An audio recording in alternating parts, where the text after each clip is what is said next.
Yo, what's up? I just kind of wanted to come on here and just tell everybody that I appreciate everybody who came on, subscribed to the channel. That's, motivating me to get back to YouTube and like keep trying to put out videos. I've been a little bit busy lately, but I'm trying. I'm gonna keep working at it, keep trying to put out as much content as I can. But this channel, I want it to be more organic, so I'm not trying to go too hard when it comes to putting out the content. I want to make sure that when I do put stuff out, it's something that it definitely came like something like I was thinking about it, and it's like, okay, this is something that I want to do. This is how I want to do it. This is the way I want to go about it. So I know I'm not dropping like crazy videos here and there, but I'm definitely gonna do the best that I can. Today, I'm gonna drop a video, and this one is gonna be about the wheelchair vans and how to pick the right one. I'm gonna show a little bit about, well, not about, but I'm gonna show a little bit of the van that we have. The other one's not here, so I'm gonna just talk about this one. I think for the most part, you guys will get what I'm going at or what I'm getting at with it. But for the people who subscribing, the people who commenting, the people who letting me know that you guys are liking the content that I'm putting out, I appreciate you guys. I just want to take the time out to let y'all know that because of y'all the reason why I'm going to keep continuing to put out as much content as I can. It's definitely not going to happen overnight. It's definitely not going to be week by week, but when I can get it out, I'm going to get it out, So today we're going to talk about the wheelchair vans. Let's get to it. Let me switch this around. So today I wanted to kind of give you guys like a little insight of the van that we have, or one of the vans we have. This one is a side ramp, which this is the wheelchair ramp. And then, of course, it would come out this way. The other van that we have, I'll probably try to get a picture of that van. It's a back ramp. And this is some of the stuff that we have inside of the van. So we have this right here. I don't know if you guys can see it. This little orange thing or red thing. It's a seatbelt cutter. And it's definitely important just in case we was to get into an accident or something was to happen. You'll be able to cut that seatbelt and, be able to get that patient or the person in the front, and maybe even yourself, out. That's something that I pray that we never have to use. I don't want to show too much, so I'm gonna kind of back up on the camera, but I don't know if you see it. So the paper that you see right there, that's one of the things that I told you. Different places have different requirements, different regulations on that. That's our lost and found paper work. So when we transport patients, if they was ever to lose anything inside of the van, it just lets them know basically where we could where they can come to actually pick up their stuff. And it has the city's information on there, as well as our business information. So the straps that we have are the Q straps. Pretty much most of all of them are somewhat similar to these, or they have like the 4, and the other ones, they're more the slide-in. And the other van that we have, it's a little bit different than what it is in this one, and of course there's 4 of them. We have a step right here. It's like a little step stool. It helps for the patients that actually sit in the seat. It'll help them be able to get into the seat. Let's see. Just give me a quick second. Actually, I'll get out the vehicle. I'll go around. Give me 1 second.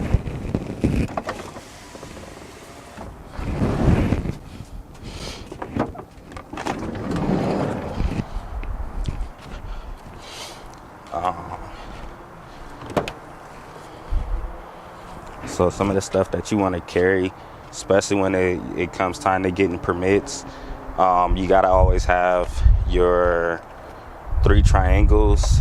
you got to have your fire extinguisher. They're always going to be on this fire extinguisher. You got to get that fire extinguisher serviced every year. Out here, like I told you guys before, we get medallions on the vans through MTS, and then they put a number on the side of our vans, and that's how they know like if you're like regulated or not. And if you're not regulated, then of course they give you a fine. This is the name of our company. It's called Wheels to You LLC. And give me 1 second. I just wanted to get back in the van real quick.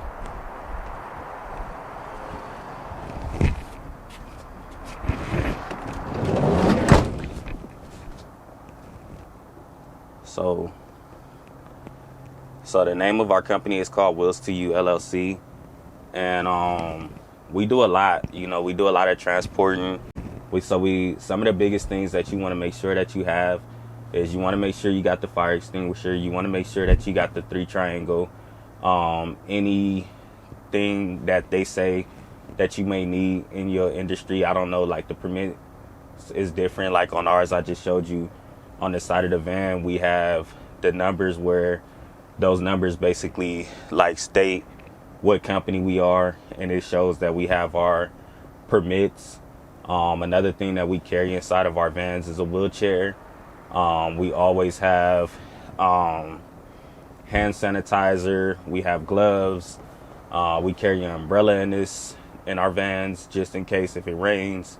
We can be able to like take that umbrella out, give it to a patient, let the patient hold it, and then we'll push them in that way.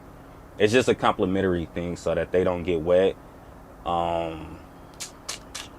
What else? We try to clean our vans at least once a week. Right now, that's definitely not finna happen. We've been getting a lot of rain. We got rain last night. We got rain this morning. It's supposed to rain for the rest of this week. But on the inside, we try to keep it as clean as possible. So in our vans, we do have like the signs where it pretty much shows that for all the patients in here, we don't allow eating or drinking. Unless it's like, a patient diabetic or something, maybe their sugar may be going down. Then of course, like, okay, we kind of really don't have no choice, but we try to keep the vans as clean as possible. So we don't allow too many people to eat or drink in here. This is big. I know there's patients that you're going to pick up, and sometimes they're not going to want you to put the seatbelt all the way on them, or they're going to want you to do certain things. And we always tell them, like, in this van with our company, the seatbelts are definitely required, and you have to wear a seatbelt regardless of the situation. Make sure that once you get in this industry, you picking these patients up, you tying them down, you strapping them up the right way. Don't let them tell you what it is that they want when it comes to safety. Make sure that you really like do your due diligence and let them know, like, you know what, like, I have to put the seatbelt on. I have to put the straps on. It's for your safety and mine. Don't take the liability because somebody is saying that they don't want for you to do like this or do that. It's usually the cross belt that they don't want, but don't even make that an option. Especially if you got plans on getting in the industry and owning anything within this industry, make sure that you protect yourself. We got Lysol wipes in this van. So pretty much out there, every patient, we make sure that we try to wipe these vans down from the steering wheel all the way to the back. Let's see, what else? Oh yeah, we got a camera in the van, which that camera, it shows the front of the van, it shows the back of the van, and it shows some of the sides of the van. And that camera is big. We could touch on the camera like on a different day. This video, I'm just trying to keep it as simple as possible, as plain as possible. let's see what else. Other than that, that's pretty much it. I just wanted to come out, like, let you guys know, like, I haven't stopped doing the videos. I haven't, I'm not losing it or anything like that. I've been busy, you know, like real busy. Then I was a little bit under the weather, but I'm coming back. I feel like when I do have a little bit more that come to mind, like I got a couple things. I just got to see how I'm going to like talk about those conversations or how I'm going to bring those conversations up. But for the most part, like this is our van. It's a side ramp. If I was you and you looking to get a van, I would definitely go either side ramp or back ramp.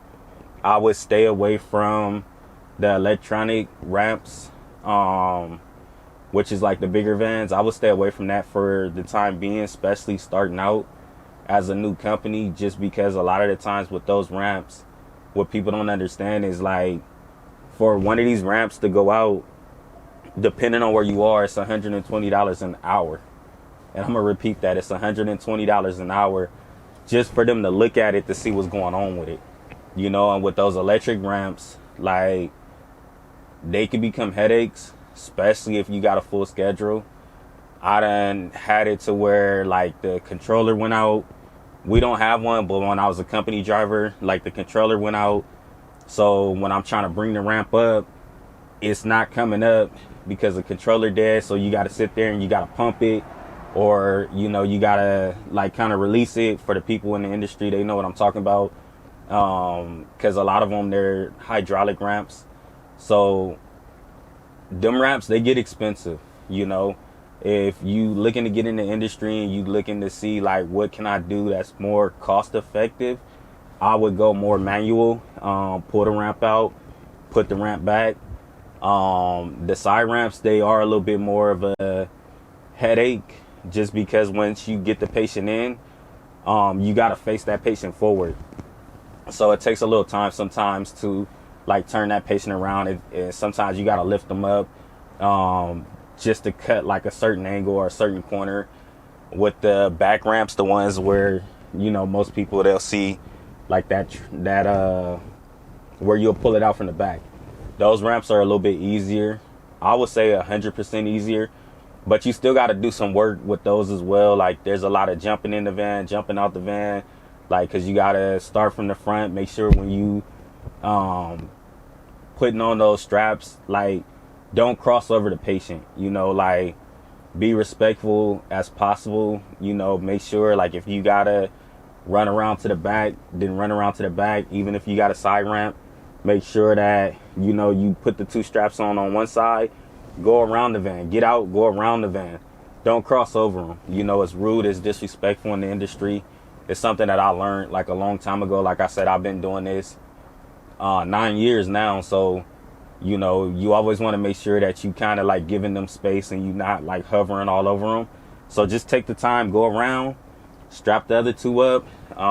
We'll do a video one day where I'll show you guys how I strap the patients down. And not only that, we could talk a little bit more about the camera, why we got the camera. And, you know, we had a lot of ups and downs in this industry, a lot of trying times in this industry. And that camera, like when I tell you it's a lifesaver, it's a lifesaver. You know, I just wanted to come on, drop this video, let you guys know that from here on out, like there will be more. Maybe every 2 to 3 weeks, I'll try to drop another video. If I have extra time and if I can get one out like a little bit before that, or if I could drop one back to back, I'll do that. But other than that, man, like I said, thank you guys for subscribing. Thank you guys for commenting. Thank you guys for liking the video. Thank you guys for letting me know that you guys feel that the things that I'm saying is real. Like I said, I'm gonna keep this channel like really, really organic. I'm gonna send the knowledge that I have and I'm gonna post it for the people who asking me if I do mentorships and stuff like that. Not right now. I'm just like extremely like way too busy, and I'm still in the grind. I'm still like in that learning process myself. You know, ever since the pandemic hit, it changed the course of the business. So there's a lot of stuff that, you know, things started changing and we got to move with those changes in the industry, you know. So even though I've been in the industry for a long time, I'm still trying to find myself or find my way, if that makes sense. But other than that, I just want to say, man, God bless. Thank you guys for the subscribes. Thank you guys for continuing to keep being a blessing to me. I pray that I keep being a blessing to you guys. With that being said, man, have a good one. God bless.